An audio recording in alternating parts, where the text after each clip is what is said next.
share some opening remarks. Very briefly, Åsa is the Research Director and Deputy Director of SCI, and since 2023, she is the Chair of the Swedish Climate Policy Council. Thank you.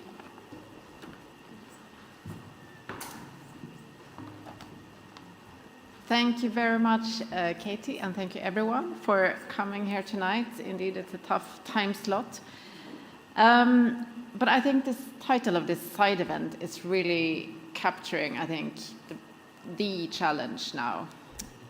To be positive, I would say the Paris Agreement is working. It's not delivering at sufficient scale and pace, but the global framework is there, and now it's all about national implementation. And we're in a very predictable place with some tough trade-offs and tough choices to make for governments, how to roll out the transition in a just and orderly way. So it is urgent to design effective, coherent, equitable climate policies, and I do think we already start to see backlash in some countries, including in Sweden, my country, in the UK, in Germany. We see also concerns being voiced about communities and people who feel that they are hit, and governments who want to slow the pace. In Sweden, we now have a big debate on social acceptance for climate policy, and we know from that research that perceived fairness is a key factor to make something acceptable. But as we know, it's not just about perceived fairness. There are real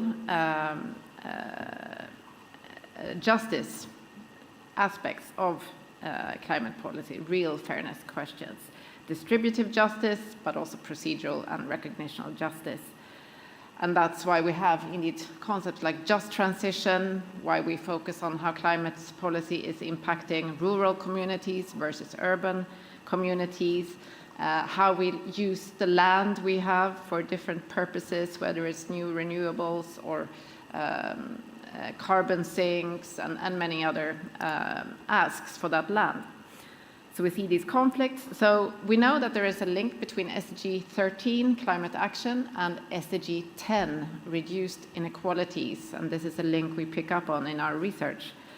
So this is the kind of urgency narrative.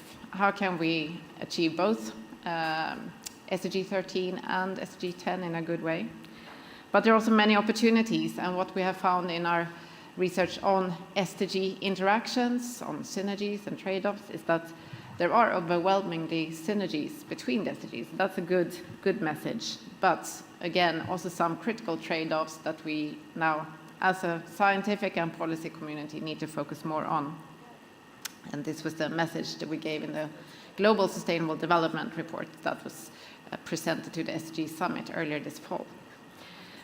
In policy, a response to these challenges of trade-offs and sort of having incoherent policies, on the one hand, having ambitious climate targets, on the other, subsidizing fossil fuels, for example, we have the notion of policy coherence for sustainable development. And this is an established practice, I would say. There are lots of technical guidance and tools, recommendations around this.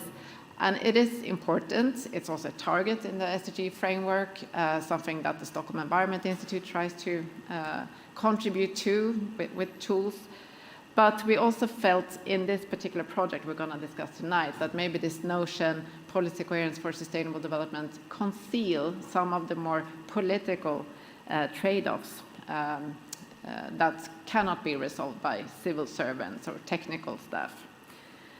But that really reflect different deep-seated interests in society, deep-seated institutions, and deep-seated ideas on how we shape our societies.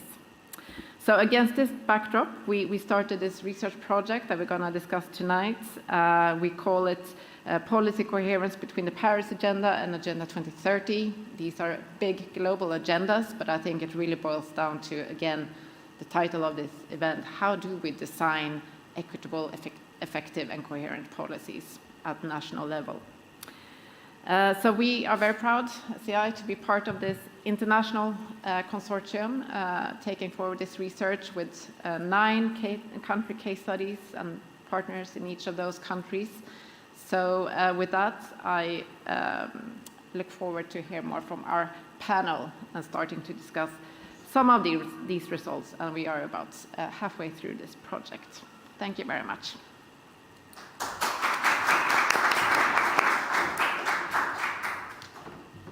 Thank you, Åsa.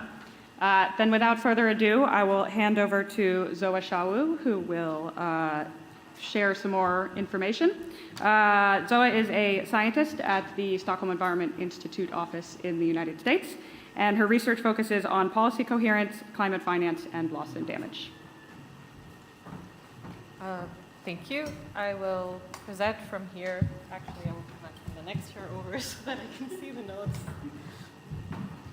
Thank you so much. So today I'm going to be talking a little bit about policy coherence specifically as a tool for achieving and enabling just transitions and managing inequalities, particularly at the national level.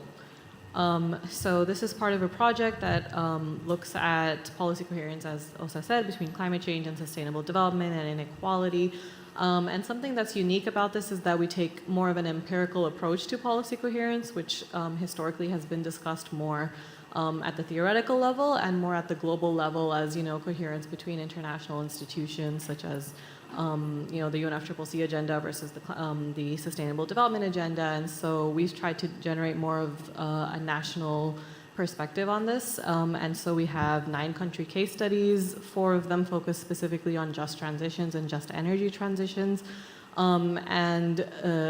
Provide evidence of how to coherently implement climate and development policies that enable a just transition, but also on some of the barriers to doing so. And I think one of the key aspects of this is that we are thinking about just transition perhaps too narrowly, and bringing a policy coherence lens enables us to think about it more broadly and not only think about energy and equity, but also how those goals link to other goals of development related to, poverty and inequality reduction, agriculture, water, energy, food, and all of these other development goals that are highly interlinked with energy goals as well. So bringing a policy coherence lens allows us to look at that entire landscape of different goals and objectives. We also know that these trade-offs and synergies differ across different contexts, and so having this empirical approach allows us to look at those different contexts and look at how these trade-offs manifest at national and subnational levels differently, and how the context of countries affects the barriers and challenges to enabling policy coherence. So that is just a bit of an introduction on that. And I'm going to share with you some 4 key takeaways from this work, with some examples from our research for justifying those takeaways. So the first is the need to talk about trade-offs. A lot of the narrative around policy coherence is, how do we enable synergies? How do we design policies to achieve multiple goals? But the reality is that there's no such thing as a fully coherent policy, and there will always be trade-offs. And the question there is, who is bearing these trade-offs, right? For whom are policies coherent, and who are the trade-offs falling on? So there's a need to actually, explicitly discuss and recognize that trade-offs will always occur, and to therefore design policies in a way to make sure that those trade-offs are not always falling on the most vulnerable and the most marginalized within populations, and that you can actively design policies to account for their needs and priorities, so that they are not the ones bearing the burden of social progress. And I will just share an example from Germany, where we were looking at kind of coal expansion and phase out, which our colleagues later are going to talk a little bit more about. But one of the trade-offs there was, commissioning a new coal power plant, which was in direct conflict with the phase out of coal by 2038, which was another policy that they had in place. And so what they had observed over there was that lobby groups had much more access to decision-making processes than civil society organizations, for example, which affects, whose interests are represented when these trade-offs are occurring. And so I will leave it to our colleagues to discuss a little more about that. The second takeaway is around, the need to design policies more consciously to address inequality specifically. So oftentimes the way policies are designed is to, implement multiple goals, and then there's an implicit assumption that if you achieve all of these things, it will be beneficial for everybody overall in the end. And this is something that happened in our case study in Australia, where they had, really justified renewable energy expansion as a way to generate jobs and benefits for the local economy, and that was something that they had assumed would automatically occur, but a lot of the regional communities really faced a lot of constraints in actually harnessing those opportunities, and faced a lot of the more adverse effects, such as impacts on social services and housing and so on. And so that also kind of justifies the need to actually include those voices in decision making and in making sure that they're actually involved in policy development processes. So there needs to be more of a conscious effort to actually, do those assessments of, who's bearing the burden of those processes, of the progress, and making sure that there is meaningful participation and representation of those groups when designing policies themselves. The third point I want to raise is that coherent policies do not always translate into coherent implementation. So most countries do have policies that are designed to be coherent. So in Kenya, for example, we find that a lot of coherence is observed at the policy content stage when we know what is actually included in the policies. But then when it comes to implementation, there are several institutional barriers, such as poor governance or inadequate capacity and resources and other factors, which mean that the coherent policies don't always translate into coherence in the implementation stage. And so there's a need for stronger accountability in MEL systems to make sure that there's follow through in how policies are implemented themselves to address those trade-offs. And the final thing that I will say is that there's a need to address vested interests and unequal power dynamics in order to enable a just transition. And I think OSA kind of alluded to this a little bit, but what we found a lot in this project is that it's really primarily vested interests and different ideologies and how power is distributed between key ministries and institutions, how much voice and agency different actors have that affect how coherent policies are and who is facing these trade-offs. So for example, in South Africa, where we're looking at just energy transition, we've observed a very strong that the coal lobby has a very strong voice, and that the argument of job losses is used as a way to hinder progress towards the just energy transition. And so there's a need to address these kind of vested interests and distribution of power in order to really design and implement policies in a way that limit those trade-offs for the most marginalized and vulnerable groups. So I will stop there. I hope that was interesting and looking forward to the discussion.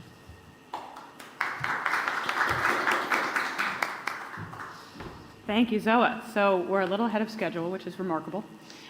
So we'll ask our first panelists to come up, and Alexia will be moderating the first panel. So please come on up.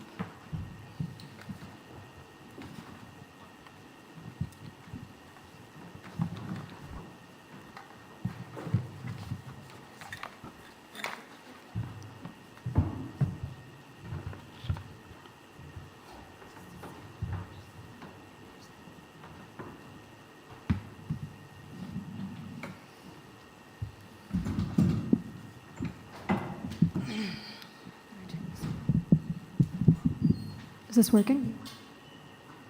Perfect. So welcome everybody to panel 1 of today's discussion. My name is Alexia Faus Onbargi, and I am a policy researcher at the German Institute of Development and Sustainability. And basically, I'm very happy to introduce the title of today's panel, which is Ensuring the Just in the Just Energy Transition, Insights from Germany, South Africa, and Other JET-P countries.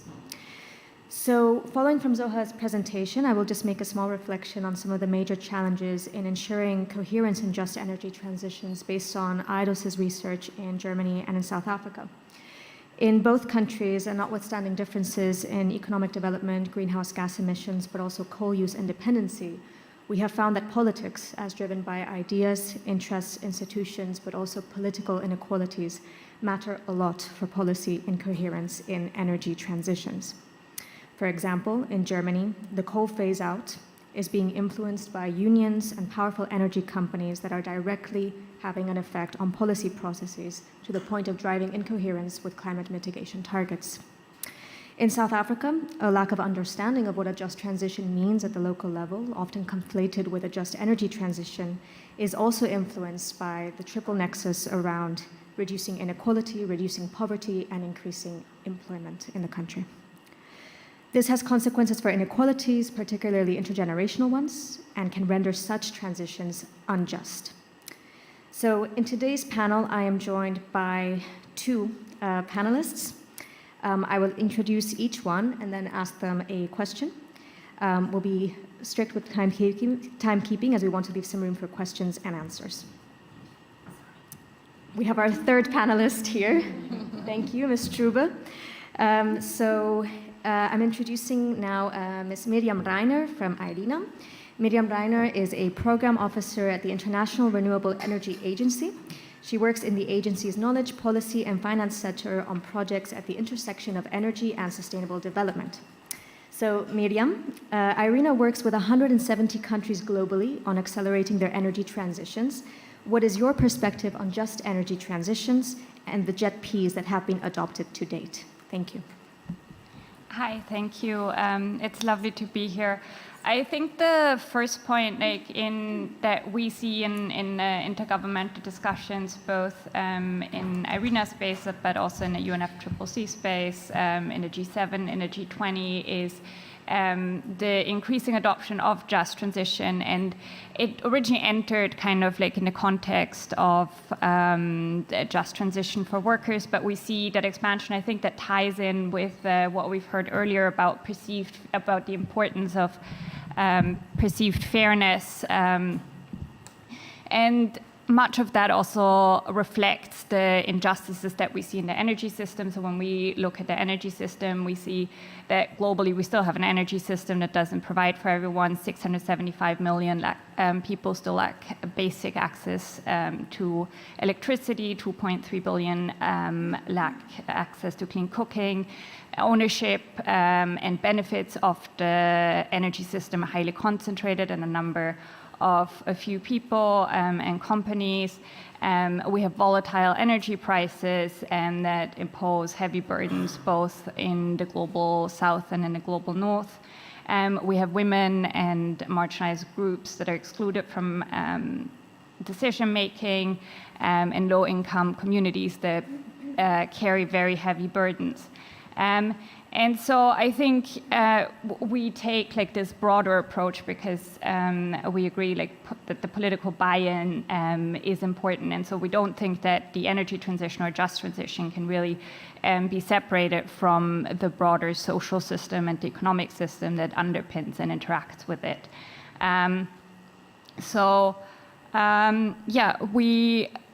And reflecting that, our teams model, so they don't just look at energy transition from a technology perspective, but they also look at it, what does that mean socially, what does it mean for economies, and we do find there would be positive benefits both in terms of economic growth and in terms of job creation through the energy transition that is centered around renewable energy.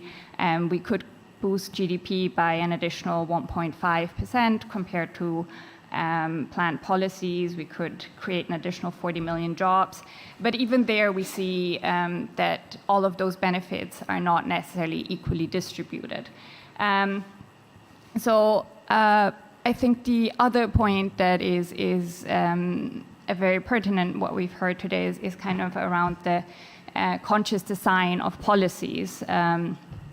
And so we emphasize that beyond, and again, I'm focusing on energy because that is where IRENA is most active. But so we advocate beyond deployment policies, enabling policies, meaning policies that help integrating high shares of renewables in the grid, providing the relevant infrastructure.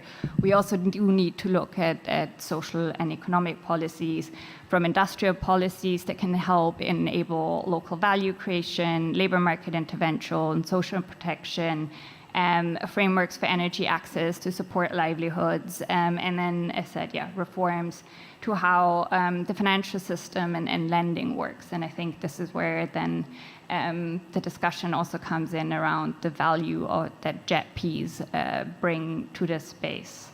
We also agree in terms of policy coherence, so it's also important to look at the different dimensions of transitions, locally, regionally, and then on a national and international level, and see how they interact. And yeah, so JETPs, and I think I will not say very much about it because I think both of our other speakers will focus on this. We think it's an valuable instrument. It brings a new mechanism or an innovative model by having like this country-driven approach where countries where countries and donors work together. And I think the fact is that we do talk a lot about just transition, but ultimately justice can't really be defined in the abstract. It needs to happen in a specific local context. And in that regard, JETPs are a new way of trying to address this. Of course, there are, both in terms of like the implementation, there have been some challenges, but I think this is, I might hand back to you for the more specific discussions on the JETPs. Wonderful, thank you, Medium. So you mentioned that policy coherence is very important to look at different dimensions of transitions and see how they interact, and I couldn't agree more with that statement based on our research. And also that, we talk a lot about just transition, but it can't be basically left in an abstract concept. They need to be adapted and localized. So I think that's very important. So now we're going to move on to our second speaker, Ms. Birgit Strube from BMZ, the Federal Ministry for Economic Cooperation and Development from Germany. She heads the division on climate and development partnerships there. So, Birgit, what is the role of JETPs and other partnerships in managing inequalities resulting from the transition? Thank you. Thank you very much. And first of all, apologies for being late. I'm still getting confused with places and locations. And I was really running to be in time, but sorry for that. And thanks you for inviting me to this panel. I'm here now since 5 days here at COP, and I think, and you all know this, I mean, there is a lot of talk about, just transition and what it means, and you can go every day, you can go to really a number of meetings where this subject is discussed, because it is so important. But as you have just mentioned, I mean, it's usually, I mean, sometimes you talk about just transition on very abstract terms, and it's really important to fill it with substance, at country level. I mean, just transition can really mean a lot of things. It definitely in the center is that you're shaping a transition to climate neutral and resilient economy and society in a socially just way. Again, quite abstract, and it can mean many different things in the different country contexts, and I will come to that a bit later when I talk about concrete partnerships. So it can mean, creating decent jobs in green sectors. That might be, very important in some countries. In other countries, it's really about providing more access to energy. That can also be a just transition, or to provide affordable energy prices. It can also, be strengthening the resilience of farmers. I mean, it can really, that shows, I mean, it can really be, really mean a lot of things. And, when the German government, came into power in 2021, there was a firm commitment to have a strong focus on climate. In our government, there was a lot of shifting within the government to do that in a very effective way. And there was also a firm commitment, to work more on partnership approaches, long-term approaches, to help partner countries to achieve their climate goals, which they have set in their ambitious NDCs, but at the same time making sure that this does not go, on the back of the poor people, vulnerable people, those really affected from the transition. So there was also a very strong linkage to the Agenda 2030 and the SDG implementation. And for us, the just transition is really the linkage between the two. The Paris, achieving the objectives of the Paris Agreement, but at the same time making sure, you know, that that this that it takes into account, you know, the needs of those that are affected of it. Well, then it, you know, when the German government came into power, this coincided, you know, with COP26, and also we were really lucky because South Africa decided, you know, to have South Africa submitted a very ambitious NDC, and really, you know, approached international partners to support the country in implementing this ZP.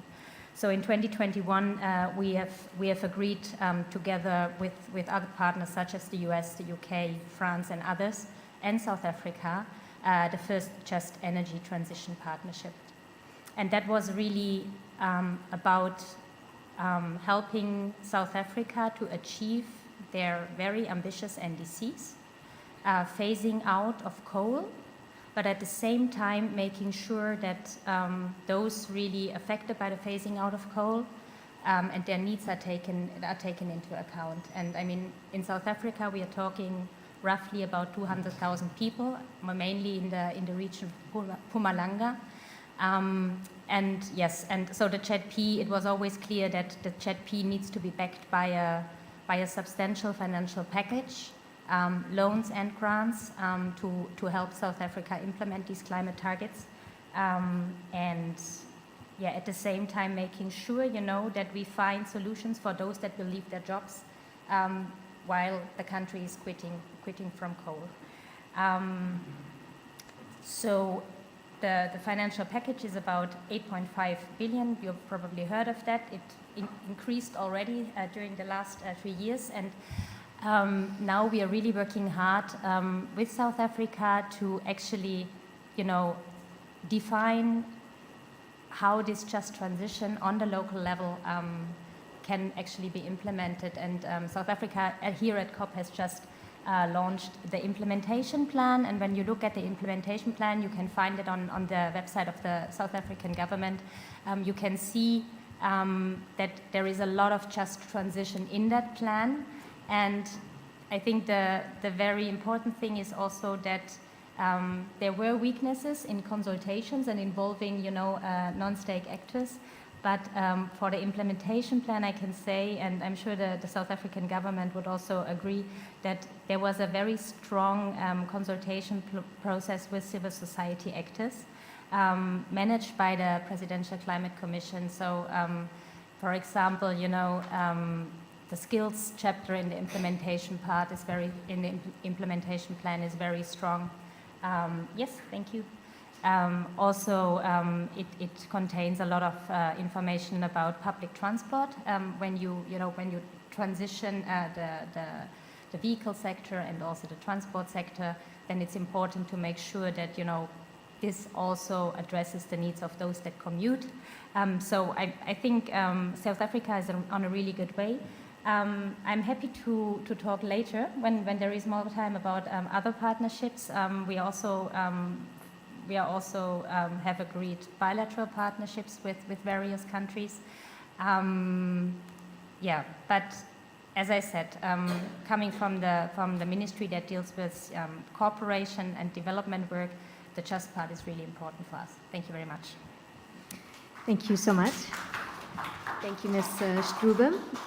So what I found really interesting was that you said that for you, the just transition is really that bridge between the Paris Agreement and the 2030 Agenda for Sustainable Development. And I think that's a very perhaps powerful way of bringing in both agendas, though not simple at all, for sure. So we've spoken a lot about South Africa, and actually now I'm very happy to introduce Innocentia Adow from WWF South Africa, who we've been working on who we've been working with on some of our research. Innocentia Modau is project manager for the Climate Action Portfolio at WWF South Africa. She currently leads a project which aims to enhance the capacity of civil society, youth, and labor on climate policy. So, Innocentia, what are some of the challenges and opportunities in implementing JETs and JETPs in South Africa from your perspective, and how are they linked to national climate policy? Thank you. Good evening, and thank you so much for inviting me on the panel. So I would like to start by highlighting that the South African just energy transition presents both opportunities, but then it also has some challenges.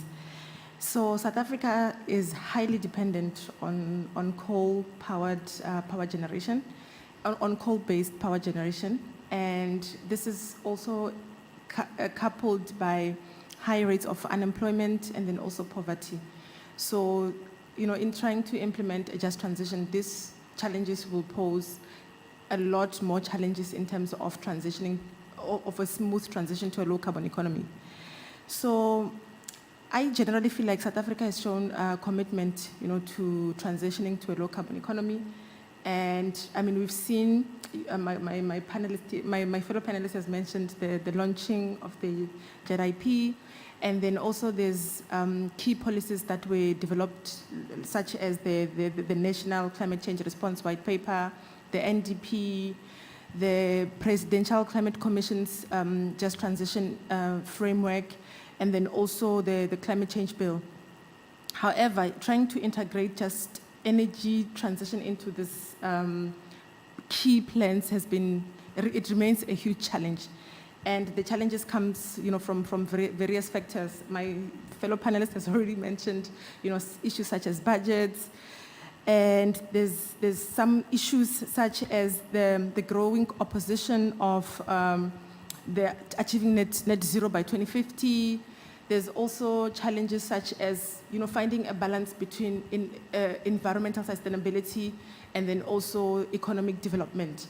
I mean, for a developing country, it becomes, a really difficult decision to make. And also just want to mention that, for a developing country, sustainability does not always come on top of the agenda. So that makes it, difficult to strike the balance. There is also some of the challenges that there's the Presidential Climate Commission, who have developed a just transition framework.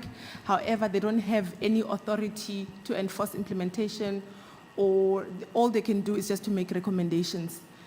Our key national development also have, different mandates, and it's key governments that can implement, such the just transition or the just energy transition, but they're coming with their different mandates, and it really becomes difficult when it comes to coordination. And as much as my colleague feels that there is engagement, there's adequate engagement, civil society, but when you talk to civil society organizations in South Africa, they feel that the process was not as inclusive as they would have liked. So for them, we really need to include them more on the policy during the beginning of the process, so that they are not left behind, and they are also part of they support the implementation when it comes time to implement. And then, in addition to the challenges that I've mentioned, I mean, there's also you've already mentioned the jobs that the issue of job losses that might come with transition to a low carbon economy, especially for coal-dependent regions such as in Mpumalanga, as you've mentioned. And with high unemployment rates in the country, it's really difficult to start finding a balance in terms of how to secure those jobs and also not exacerbate the social issues that already exist in the country. And obviously there are some great opportunities that comes with the implementation of the just energy transition. And some of it are the new jobs that can be created in the process, the reduction of the dependence that the country currently has with on coal for power generation. And then I can also mention that given that we have a serious issue we are really experiencing energy challenge currently, and currently the country is not able to supply adequate electricity for everyone, for every household. So the opportunity can be that with renewable energy, there could be more energy efficiency, given that there will be more diversification of energy supply, methods of supplying energy. So, yeah, as my colleague has mentioned, there are so many challenges, but we really think that the implementation of the just energy transition is important in order to ensure a smooth transition to a low-carbon economy for South Africa. I'll stop there. Thank you. Thank you so much, Innocentia. And perfectly on time, you've got 2 seconds left, and perfectly on time. So now we'll be opening the floor to any questions. Please mention who you would like to address your question to, and we'll also check online if there are any questions. Thank you. Yes, please.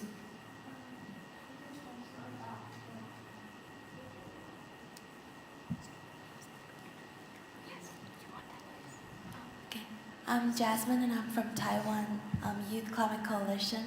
And you just mentioned about the difficulty of engaging civil societies into the dialogue. I wonder if you have any suggestions or thoughts about how do we incorporate more social dialogue into this just transition process. Thank you. Please. Okay, so fortunately I lead a project which aims to facilitate participation of civil society organizations into different climate policy processes. And as part of that process, what we've learned is that, there's been challenges such as access to the processes for civil society organizations, and there's also been sometimes a lack of resources. You may find that the consultation processes do take place, but then some of the grassroots organizations are not able to access them or to get to where these consultations are taking place. So I feel like for us to improve on that is to ensure that civil society has got enough capacity, and they are invited and they're included in the room. They've got seats on the table, and also making resources available for them to be able to participate in such processes. Yes, of course. Thank you, Innocentia. Ms. Schube, please go ahead to answer. If I may, that's just very, very important, and also, we really want to support it. While I think that that this is really also something that needs to happen in the country, because the transition is a whole of society task, really. I mean, we can, as international partners, we can support it. We can facilitate this, but it really needs to happen in the country. And compared to other countries, I think South Africa, the government is really open to have that. On the one hand side, and on the other hand side, we have very strong actors in the country and a very strong civil society. They are really loud when they feel they are not heard enough. So we had here a meeting, a dialogue with trade unions, Senegal and South Africa, just to share experience and to see how trade unions can play a more active role, not only for the formal sector, but also for the informal sector, because the informal sectors in these countries are so big.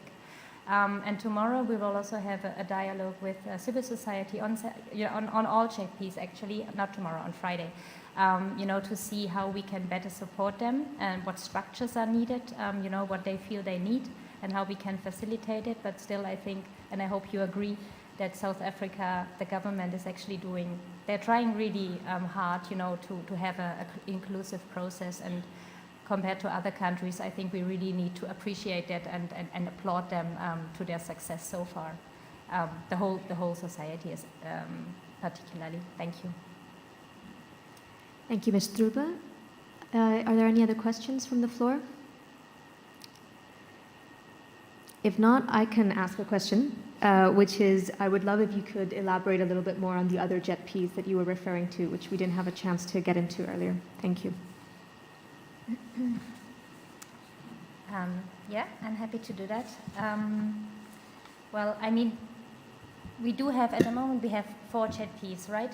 We have South Africa, we have Indonesia and Vietnam, which are, from their structure and from the transition challenges they face, they are a bit more are more similar because, you know, it's all about coal phasing down or phasing out.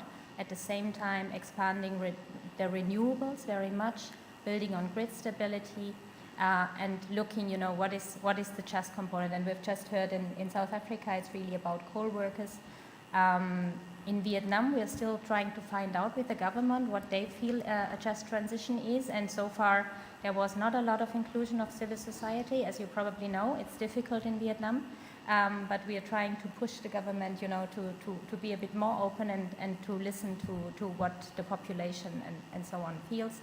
In Indonesia, it's also really about job and their economic development. They make it very clear. They really see a window in economic diversification based on raw materials and the battery industry. And it's really, you know, about finding a compromise between allowing this economic development, which is based on coal, to be honest, but at the same time, you know, trying to shift to a more sustainable and a greener energy supply and finding solution in this regard, and also finding, you know, opportunities for new jobs, new industries. And then we have Senegal, and Senegal is very, very different from the other three ZPs. Still, we found that it's, you know, very valid to have a ZP with the least developed country in Africa to showcase that it is possible to achieve, to work on a transition, a green transition, and to showcasing, you know, that there are really benefits also for least developed countries. I mean, we still have to bring the proof, right? I mean, we've only concluded this agreement in summer, but we are convinced that this can work. And it's really about expanding the renewable sector, providing access to energy in the rural areas based on renewable energies. So the ZP is really only about funding renewables, but then at the same time, this economic perspective is really important because, I mean, the informal sector in Senegal is huge. What economic opportunities are there in the green transition? We still need to find out. We need to define that together. And, you know, also bring the private sector in and to see how we can facilitate this process to actually create jobs.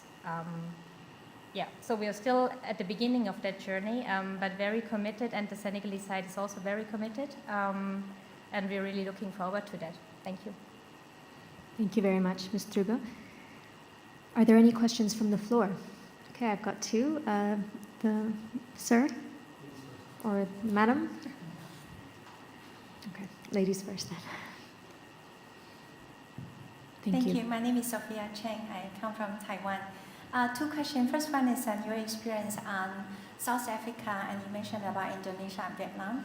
How long did it take for South Africa to reach to today? And what are the key things happened for them to trigger? How long have you worked on Vietnam? And what are the key things that you think it can happen and accelerate? What are the key things you are looking for? And then the second question is the quality of dialogue, because when we are playing some policy, sometimes the knowledge level is very important, otherwise become chaotic.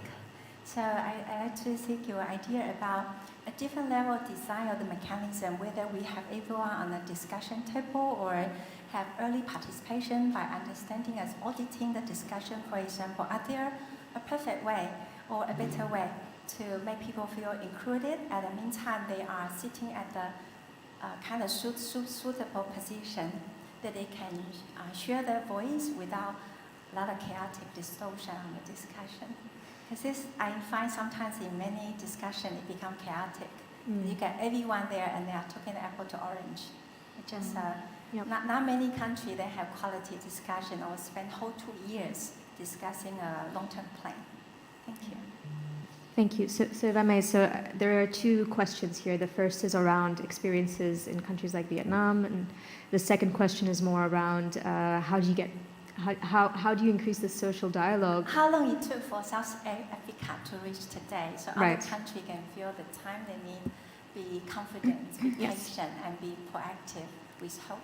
Exactly. And then the second part to your question, I think, was more about how do you get everybody on the table together and try to speak the same language. So maybe we go with Ms. Strube for the first part, and then Ms. Reiner maybe for the second. Maybe you want to discuss how with all this flurry of just transition terms and concepts, how do you navigate all those? And how do you, as an international organization dealing with the energy transition? So maybe we'll go first with Ms. Strube and then Ms. Reiner. Thank you. Thank you for your question.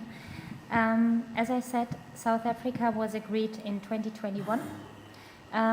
So it's now up and running for 2.5, 3 years. 3 years, actually.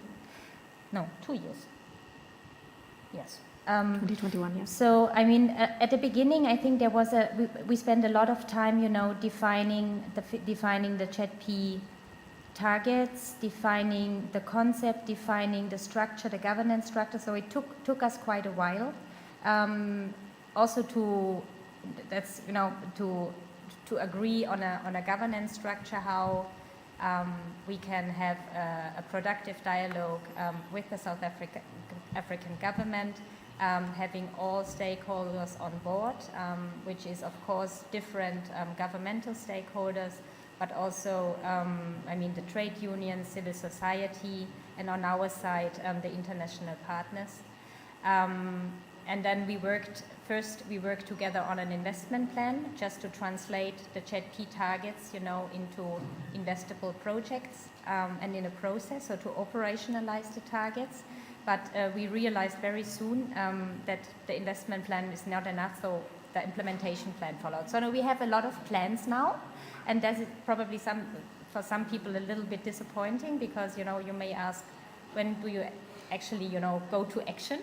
But I think we've already progressed also in that area a lot. So South Africa, when you organize the energy transition, you need to look at the policies and the regulations and to see what needs to change in the regulatory framework to make the transition happen, to provide the conditions that more renewables can go into the system, into the electricity system. So I think South Africa has already adopted a lot of rules and regulations to make that possible. They have also set the scene, for the private sector to invest more. I think when you look at the numbers, there's a real increase in renewables funded by the private sector. It's still on quite a low level, but it took a while. It always takes a while, also in our countries, to get the rules and regulations right, to allow for an expansion of renewables. Ms. Strube. Okay, sorry, because we have 2 more minutes left on this panel. I'm out. Thank you, but please continue the conversations after. And Ms. Reiner, you have 1 minute to try to answer a very complicated question, and then we'll have to close the discussion, I'm afraid. Okay, 1 minute. We do see a lot of different ways of how people use the term justice. I think what's also interesting is everyone comes in with this idea of everyone feels like they know what is just, and the energy transition, the trade-offs that we've heard earlier, there are very difficult decisions to be made, and on some level, a complete justice is not possible. And I think that goes then back to what I've mentioned earlier, that I think it's important to look at it in very specific contexts. And I think the theme of this meeting is also useful, kind of like the coherence, because something can be just on a local level, and you can come up with a perfectly just transition pathway, say, for a fossil fuel community. But then if it's not just for or if it doesn't get us to the goals of the Paris Agreement, so if all of these don't add up internationally, so there are a lot of difficult trade-offs to make, and that's why these exchanges, the consultation, the kind of agreeing as a society on what we think, what the sacrifices we're willing to make, and that's, I think, why these civil society conversations and multi-stakeholder dialogues are important. Thank you so much. So without further ado, I'm afraid I have to close the panel. Thank you so much to Ms. Modal, Ms. Reiner, and Ms. Strube for their time today. And please continue the conversation. I'm sorry we didn't get to your question, but please continue the conversation after we finalize the event. Thank you very much. All right, thank you so much. So we'll just quickly hand over to the second panel. So if our second round of panelists can come up to the stage. And we'll have a set of question and answer following this panel as well. Where do I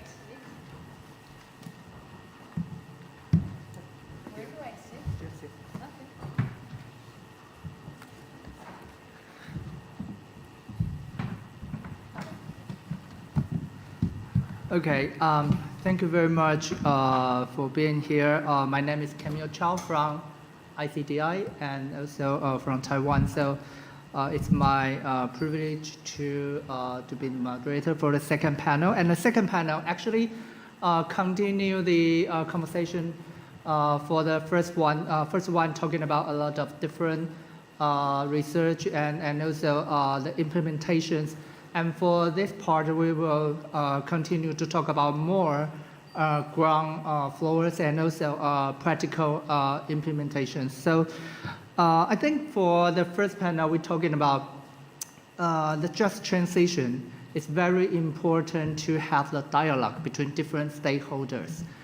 And for instance, actually for the vulnerable group, sometimes they don't know what kind of impacts for the future they are facing. And sometimes for some like enterprise, even they notice, but they don't know what kind of solutions they can help for the vulnerable groups or different stakeholders finding the solutions together. So actually, for ICDI, since 3 years ago, we start a very great conversation platform called Taiwan Climate Action Expo, and we invite all the different stakeholders, including central government, local government, enterprise, NGOs, to be together and to show what kind of initiative or solutions they can have, and also provide a kind of familiar like the COP, mini COP in Taiwan. So actually last October, this platform, we initiate a kind of delegation called Songsan delegation to be signed by all the different stakeholders, and including the UK, the host of COP26, and also 4 Pacific Island countries, including Nauru, Tuvalu, Palau, and Marshall Island. And that shows all the different stakeholders, when they have opportunity to talk, like in COP, they can have the opportunity to finding the solutions together. So actually for this panel, we would like to have 3 different dimensions, roles to introduce their practical implementations. I would like to introduce the first one from the youth perspective, from the TWIC, the Taiwan Youth Climate Coalition. And this coalition, since 2008, they participated the COP meetings, and also now they join the constituency of Yongo. And the first speaker is Gina, and Gina is one of the delegation of this coalition, and also they have implemented a project co-supported by Taiwanese government, and the floor is yours. Thank you, Ken. I'm Yunzhen from Taiwan, and you can call me Gina. So as mentioned, Taiwan Youth Climate Coalition, TWIC for short, has held training sections and workshops for youth participants. In the Just Transition workshop, we invited 30 people who are from different areas of Taiwan and who are 15 to 35 years old, young and future generations on the community who encountered the rights and influence under climate crisis. So we selected 2 comprehensive cases in Taiwan regarding net zero transitions of Taiwan. One is the phase-out policies, gas-fueled scooters, and the other is the energy transitions in the fish farm area in southern Taiwan. So Taiwan has the world's high concentration scooters, more than 14 million registered two-wheelers. And there's a picture you can search on the internet. The name is called Scooter Waterfall in Taipei. And that is the pictures is showing that a crazy wave of scooters cascade down the Taipei Bridge every day at rush hours. By 2014, all of the cars and motorcycles sold locally will be electrified as one milestone under Taiwan's net zero pathway. So the EV charging station service and also the battery swapping service is on the rise in Taiwan. However, how many stakeholders are there affected or will be affected in this process of transactions? For example, scooter shop owners and a student who study automatic technicians departments will have the impacts on this process. Nowadays, the mechanisms make their living by changing engine oil, repairing and replacing worn parts. But if the electric vehicle companies, they don't want to teach them how to fix the electric vehicles, overprotecting the business secrets that may have further aggravated the difficulties of social transactions.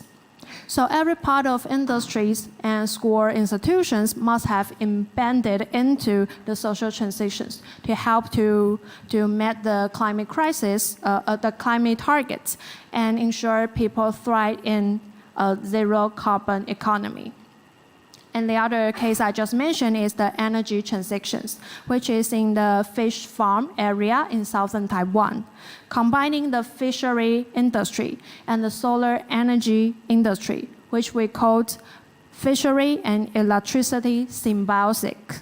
It's a governmental policy aiming to find a balance in both industries. By 2025, there are 25% of fish ponds will become solar farm. Taiwan is an island, so the land for energy constructions is in shortage. But we still want to increase the percentage of green energies by using solar. So covers the large area of fish pond is a place called Tainan, and the township Chigu is also gets many long hours of sunlight a day that make it a huge target for solar companies. The government has taken FIT policy since 2009. The stable incomes of electric sales attracted green power company to embed these projects, causing rising price of land.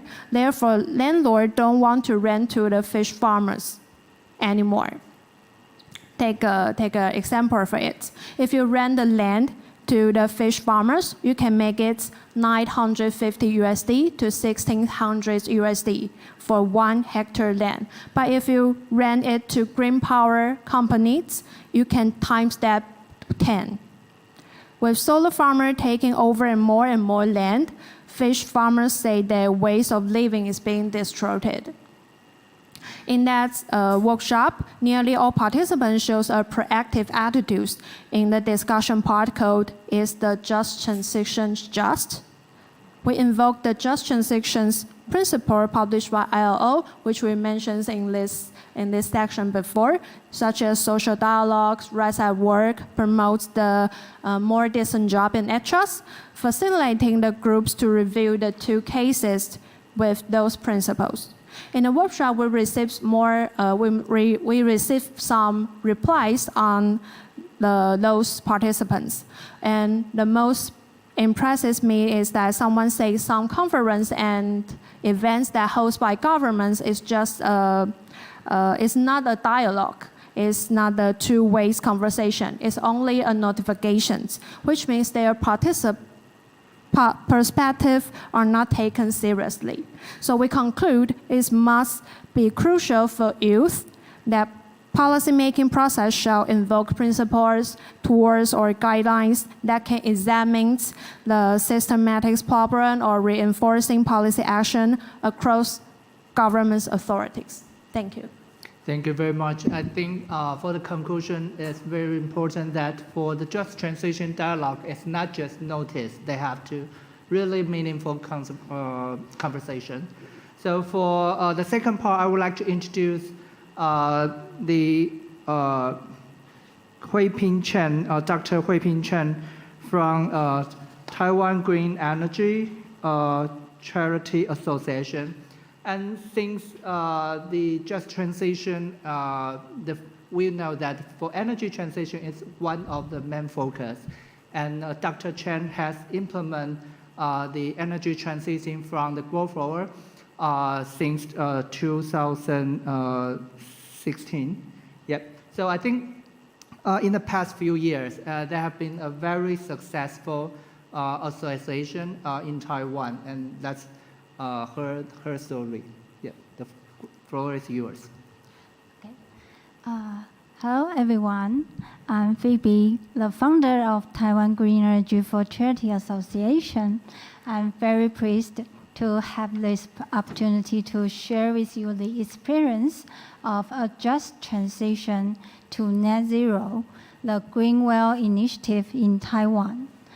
In order to promote sustainable energy for all, I established Taiwan Green Energy for Charity Association, and it's a nonprofit organization to promote the energy equality and justice. In response to climate change and on the road to net zero, the development of renewable energy will be a very important strategy. However, how do we care for social justice while we are promoting green energy development? I think it's a very important question. And this is also the mission of Taiwan Green Energy for Charity Association that I'm going to share with you today. Our association promotes the green energy charity model, which combines the donation efforts from enterprises and the public to build solar PV system, or we will buy solar panels for the vulnerable groups. And while in Taiwan, with the feed-in tariff policy, we can sell the green electricity to utility power company and return the benefits to vulnerable groups. And the difference between green energy charity model and the traditional donations lies in the fact that the green energy charity model can transform a one-off donation into last for 20 years. And more importantly, your charity action will also reduce carbon emissions at the same time. And you can see we have cooperated with many enterprises and to promote green energy for charity projects. And standing on the shoulders of giants, we also can greater our social impact. As of now, there have been a total of 20 enterprises and more than 10,000 people participate in more than 30 green energy charity projects to help social welfare organizations such as elderly and the disability care center. And our green energy charity model will build solar PV system with energy storage facility into tribes. We have donated more than 5,000 solar panels and helped more than 10,000 children, the elderly, and the physically and mentally disabled. And next, through the green energy charity action, we also found that the energy vulnerability that people with maybe disability have fallen into. Therefore, we provide an energy audit service for some social welfare institutions with volunteers. Then we will match governments and cooperate resources to improve their vulnerability. And in summary, I think the green energy charity model can expand more stakeholders to invite environment, and we will find creative solution for just and inclusive energy transition. And finally, I will show you this is in 2021, Taiwan Green Energy for Charity Association have launched the Green Well 100 initiative with the goal of achieving 100 green energy charity projects by 2030. I believe this initiative will achieve net zero and meanwhile improve social justice and inclusiveness. And lastly, and I think it's the most importantly, on the journey towards net zero, I believe that, the most important thing is we must put people at the heart and create a better future that includes everyone, especially the vulnerable groups and communities. And thank you for listening today. I'm looking forward to having you in the future. Let's light up the world with green energy. Thank you. Thank you, Phoebe. Yeah, I think, good hands. Yeah, I think, yes, we need to put the people in heart, and also different groups, different countries, they may have different stories. So I think for the next one, I would like to introduce Susanna Borowska, and she's from Liberian government delegation, and her role is to help Liberia government for the Just Transition Work Program, and she's also the founder of Open Dialogue International Foundation. The floor is yours. Yes, thank you very much. I'm very happy to be here. Thank you so much for inviting me. And I was really happy listening to those previous stories of our other speakers that really show some great action. It was really empowering after my whole day of negotiations that maybe didn't go that well and that fast. But anyway, I'm here. Happily, I made it on time. So hello, everyone. My name is Susanna. I'm 22 years old. I come from Poland. I live in the Netherlands, and I'm a climate negotiator for Liberia in the Just Transition Work Program negotiation track, as well as the founder of the Open Dialogues International Foundation, which is an international NGO that works on promoting dialogue, cooperation, equality, and also sustainability. So you can probably see from the very beginning that I have a lot of different backgrounds and quite a complicated maybe story, but I feel like maybe that's actually what I can contribute to this discussion, and I find it really valuable to see all those different perspectives. So I also have the youth perspective that has been shared in the beginning. I have the perspective of someone representing a government, and I also have the perspective of someone working in an NGO, which I believe is very valuable when we talk about just transition, which is also something that has a lot of different contexts, a lot of different dimensions, and as I've seen in my negotiations very clearly, is something that is actually very hard to define. Actually, I mean, I've just came out of the room, and what we were not able to agree on is actually the scope of our work program on just transition, which means basically the definition of the just transition. And that means we are very, very far away from agreeing together between all the different countries what just transition is, or what just transitions are. As this is how we see it from my perspective as a negotiator for a developing country, because developing countries have a lot of very, very different pathways. And for me, I was thinking that maybe I would try to share what just transition is for me. And for me, the most important thing here is that just transition must be for everyone and must reflect everyone. And this is where it becomes problematic, because what does it mean, everyone? And you know, there's a lot of different elements. I actually have my text here that we have been negotiating. It has a lot of different elements.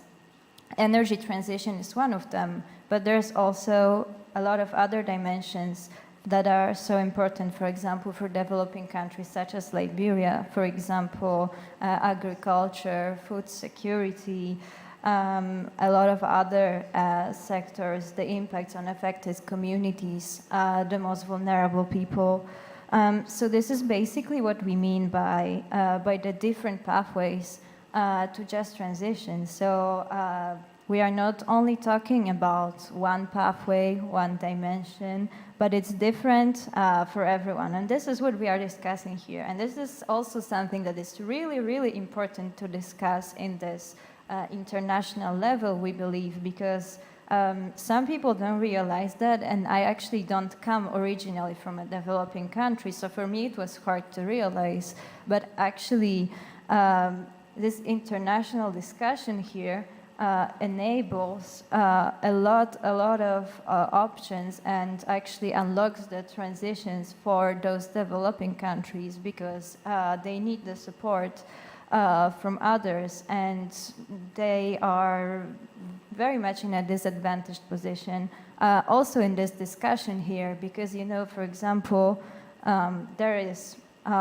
there can be one delegation from a developed country where there is one person just arguing for one position, and then all the developing countries have to agree on another position, and this is over 100 countries, and this is obviously super difficult. But probably not everyone here is interested in the negotiations. So I will also talk about the thing that was actually supposed to be the topic mostly of this panel, which is like how to implement just transition, especially in, how was it, equitable climate, yeah, in a coherent and equitable way, yes, which means the way that is for everyone. So for me, it has been already mentioned that for us to reflect everyone and everyone's perspectives, we need dialogue. And this is something that I am working on kind of every day in my NGO, the Open Dialogues International Foundation. And what we are doing, we also had a side event here a few days ago, probably much more disorganized than this one because it was the first day of the COP. But we talked about a project that we have, which is Open Dialogues on Climate Change. And this is something that we've been doing already for 3 years. And we do it every year. We invite people from all different countries around the world to create teams and organize events that are open dialogues between different stakeholders about climate change and with different climate change issues. This year it was really, really centered around the concept of just transition. We could really also see how different it is for different countries, because some of them talked about the energy transition. So for example, when we organized our event also in the Netherlands, where I currently live, we talked about the energy crisis. We talked about space. We talked about all different other issues. And in African countries, you know, they talked about adaptation, agriculture, food security, all those different topics. And so this is how we bring the local level and the global level kind of together, because we let those people come together, different groups, different people, different perspectives, and talk about these issues in their local context, in their local communities. And then we connect them together internationally, and we also give them platform and the space to share with each other. And also with the global community. That's what we did here at the COP28, and that's also what we are trying to do every day. So I would definitely like to invite everyone to ask me any questions about this, if you have any. If anyone has any questions about the negotiations, that's also fine. I'm really happy to talk about this, but probably I don't know if people want that, but probably, yeah. But that's how it is. I sometimes, honestly, I must say, sometimes this is really difficult to combine all these different roles, because I feel like I might sometimes not know actually what is my own opinion, and yes, I know I'm gonna finish. Sorry. I always talk too much, especially when I'm not exactly prepared, and I'm just talking from my heart. So thank you very much. Thank you so much. Thank you so much. Let's have a meaningful conversation, a meaningful dialogue. Thank you. Okay, thank you very much. Yeah. I know that, when we're talking about transition, it's very serious problem, serious questions, but the process could be very happy. So let's happy for Q&A for 3 minutes left. Anyone from the floor would like to raise some question for our panelists? Yes, please.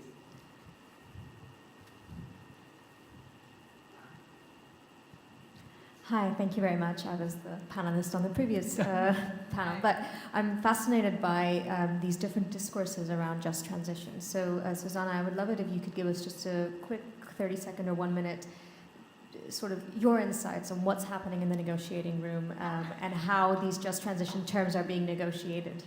Thank you. Okay. Ooh. Okay, 30 seconds. Oh my God, this will be hard because we negotiated for 10 hours yesterday, like 7 hours today, and it's happening all the time. But basically, I can tell you, yes, so our most, the biggest problems that we have is that we have so different understandings of just transition and so different circumstances. Like now and also historically, there's a lot of interdependencies, there's a lot of injustices that are already there, and it's really difficult to resolve them. And this is what is bringing us problems, because, you know, some of us are saying that we need to only talk about just transition on a national level. Then, as I said, for the developing countries, the international level is also important. Then issues such as sustainable development, poverty, all these topics, and it's difficult for us to kind of make a list of these topics and aspects that everyone would be happy about. So that's the main problem. You know, we've been also talking a lot about different procedural issues, but this is not something that you should probably look into that much and worry about that much, because this is just how this process here looks. It's really, really complicated. It's really hard to understand from the outside, because we are kind of speaking our language of magic words that only the negotiators understand and nobody probably outside understands. So that's not probably possible to explain in 30 seconds, but what's going on now is that we have our procedural part resolved, and we are going to talk about our definitions and our scope in the second week of the COP on the higher level of the CMA, so the ministerial heads of delegations level, where they will address that from a more political view, and this is how we hope to resolve the situation. So, yeah, thank you. Okay, thank you, Susanna, to share what's happening in the negotiating room. Actually, for the just transition dialogue, yes, it needs to be meaningful, but the meaningful means everybody knows what the environment they're going to face and what kind of vulnerability for each other, you know, to solve together. So I think to conclude this part, I would like to go back to what I said in the very beginning. For instance, when I say it's very serious problem, the just transition, but we can do that together happily. We create environment, as I mentioned in the Songsan Declaration, all the different peoples, including central government, all the different government, and also including the biggest financial holdings company, Cathay Holdings. Actually, the president is just in there. They care about the situation. They create the opportunities. We facing the challenges together. I think for that part, we can make the just transition happen. Okay, so let's conclude this session, and please give big hands to all the panelists.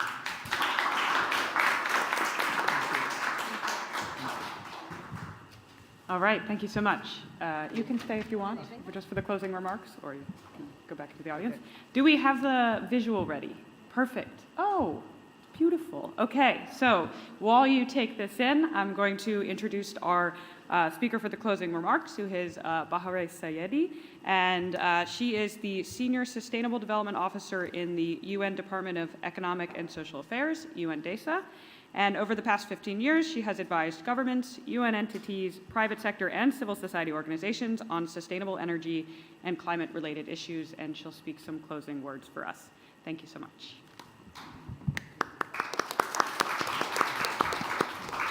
Thank you so much. I don't know if I need to say anything because I think you've solved the problem, and we're moving forward on this issue of just transition because of this beautiful visual. Whoever did it, congratulations. So thanks so much for the invitation, and we're very happy to be here. From the perspective of UN-DESA, maybe I can share that the way we look at the issues of justice, equity, and just transition vis-a-vis climate change is through synergies between the Paris Agreement and strengthening the 2030 Agenda and the SDGs. So it is the interlinkage between the SDGs and climate action where we want to focus at and see where we land on this topic of just transition and equity. So since 2019, in collaboration with UNFCCC, we've been convening annual dialogues. Multiple panels here mentioned the importance of multi-stakeholder dialogues. We've been convening annual dialogues on this topic of climate and SDG synergies. And recently, earlier this year, we announced an expert group on climate and SDG synergies to look at this topic in more depth, to sort of come up with what does it really mean when we say synergies? What are some of the challenges? What are some of the opportunities in terms of making these linkages between climate action and the SDGs? And how this conversation around synergies can contribute to just transition. So the group came up with the first edition of the report, which was launched earlier this year in September in the margins of the UN General Assembly. SEI is one of the members of the expert group, and we're delighted to have them. And broadly, maybe I can highlight a few key messages from the work that they have done, which is very much linked to the conversation that we had today. So first is that the world is facing interconnected crises, and we can no longer afford looking at these crises and the solutions to these crises in an isolated way and in isolation from one another. So if you look at the SDGs, the latest statistics say that only 15% of the targets are on track.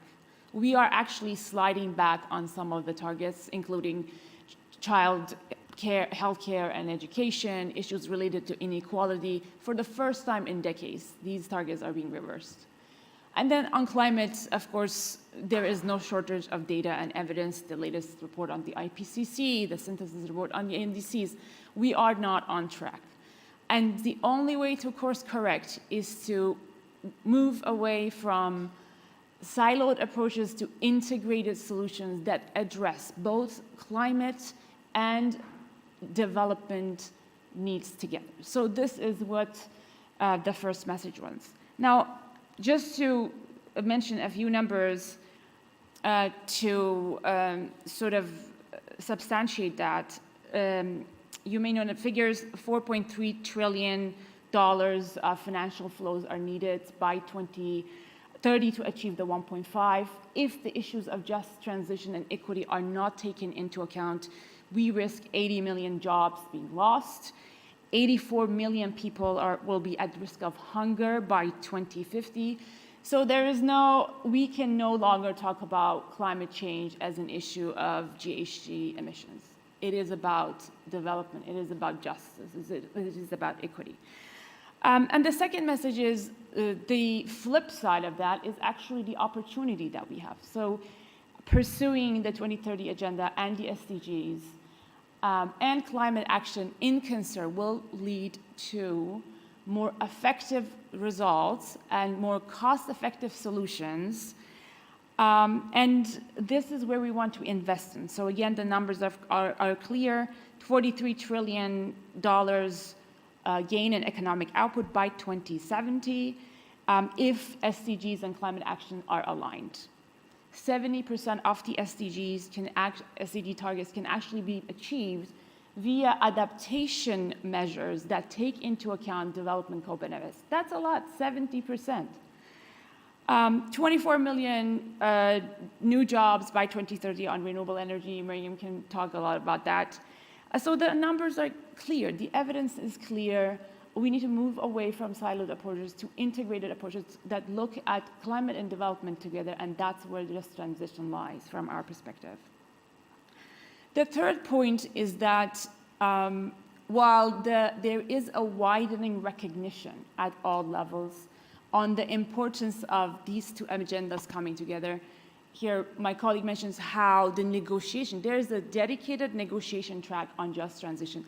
10 years ago, many of you have been to so many of COPs, 10 years ago, there was no conversation about just transition. So we are evolving and we are going in the right direction, that we are saying climate change is not an environmental issue. Climate change is a development issue. Climate change needs to be about equality, needs to be about justice. So that is happening at the COP. That's huge. Yet, as again, many of the colleagues mentioned, there is barriers. Many countries are facing challenges, and this is the reality. So from the work that our experts did, there's broadly 3 buckets of barriers that they identified, which many of the colleagues here referred to as well. One, the issue of data and knowledge, evidence, and how to connect the dots between the evidence and policy and society interface. Second, of course, political barriers. We talked about policy coherence quite a bit here, or policy incoherence as a major barrier, developing countries needing the support to be able to assess what are the benefits, what are the trade-offs, and how they can make more informed decisions. There are trade-offs, how that can be navigated. It's a real question for many countries around the world. And lastly, of course, finance, right? Trillions of dollars needed for both the SDGs and climate. There is money out there, but it's not aligned to where the needs are. So realigning finance is incredibly important towards development and climate priorities. And the last point I want to make is that we need all hands on deck, right? Everybody has a role, everybody needs to come in on this. And I think the scientists need to bring in the evidence. That's incredibly important. The policymakers need to translate that into sound policies. And of course, the broader society, we need a coalition of the willing, of the private sector, civil society, youth, and so on, to sort of drive the implementation of these policies. So from our side, the UN side, we are fully committed to this. If I may share, next year we will have the 5th Global Conference on Climate and SDG Synergies. Again, this is an opportunity for dedicated dialogue on this topic of the synergy between climate and SDG action. We welcome all of you to join that. Secondly, we will continue to deepen the evidence base. The work of the expert group that I mentioned will be continued, and with the intention of launching the 2nd edition of the report in 2024 with a dedicated focus on the issues of justice and equality. And lastly, there is quite a bit of momentum vis-a-vis raising the importance of this climate agenda and the SDGs agenda coming together to the political level. We are here at the COP, and then there's other processes, intergovernmental processes that are related to the SDGs. Often when I go to those meetings and I ask, what are the NDCs, maybe 1 or 2 colleagues raise their hands. It's a reality. And then here, often I ask, what are the VNRs, which you may not know, but it's a similar sort of mechanism to the NDCs. And so we need to break these barriers politically within the intergovernmental processes, and we're happy to support that as well. I will end it here. Thank you again for the opportunity, and to be continued. All right, we are 1 minute over time, and we are pushing ourselves. So I will just wrap up quickly and ask for one last round of applause for all of our panelists.